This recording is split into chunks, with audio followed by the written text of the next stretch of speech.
उत्तराखंड के हरिद्वार जिला से एक हैरान कर देने वाला मामला सामने आया है, जिसने पूरे इलाके में सनसनी फैला दी है। ये मामला जौलापुर क्षेत्र का है, जहां एक नवविवाहिता दुल्हन शादी के महज 4 दिन बाद ही अपने ससुराल से सोने के जेवर और नकदी लेकर फरार हो गई। जानकारी के अनुसार सुभाष नगर निवासी विनोद ठाकुर की शादी मई 2025 में पिंकी उर्फ पूनम नामक युवती से हुई थी। शादी के बाद दुल्हन ने 4 रातें अपने पति के साथ गुजारी, जब सब कुछ सामान्य लग रहा था और परिवार भी नए रिश्ते को लेकर बेहद खुश था।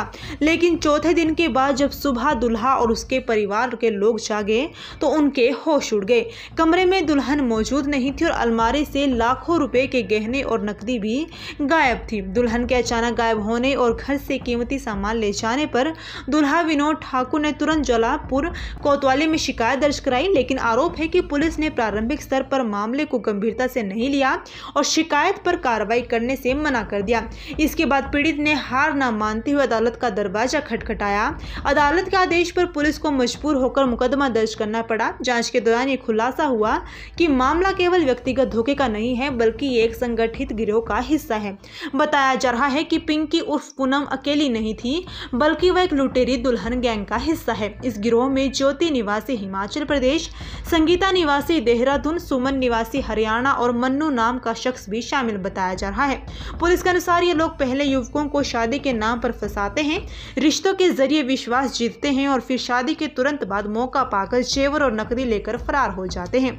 कई बार ये गिरोह अलग अलग राज्यों में अपनी पहचान छिपाकर शादी रचाता है और फिर धोखाधड़ी को अंजाम देकर गायब हो जाता है। इस घटना के बाद दुल्हा विनोद ठाकुर और उसका परिवार सदमे में है।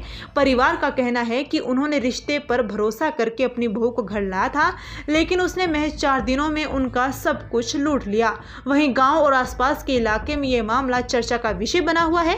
पुलिस ने अब इस पूरे गिरोह के खिलाफ मुकदमा दर्ज कर लिया है और आरोपियों की तलाश शुरू कर दी है। लोगों में आक्रोश है कि ऐसे मामलों में पुलिस को शुरुआत से ही गंभीरता दिखानी चाहिए, ताकि किसी और परिवार को इस तरह की ठगी और शर्मिंदगी का सामना न करना पड़े। यह मामला समाज के लिए एक चेतावनी है कि शादी जैसे पवित्र रिश्ते को अब अपराधी किस तरह अपनी ठगी का हथियार बना रहे हैं।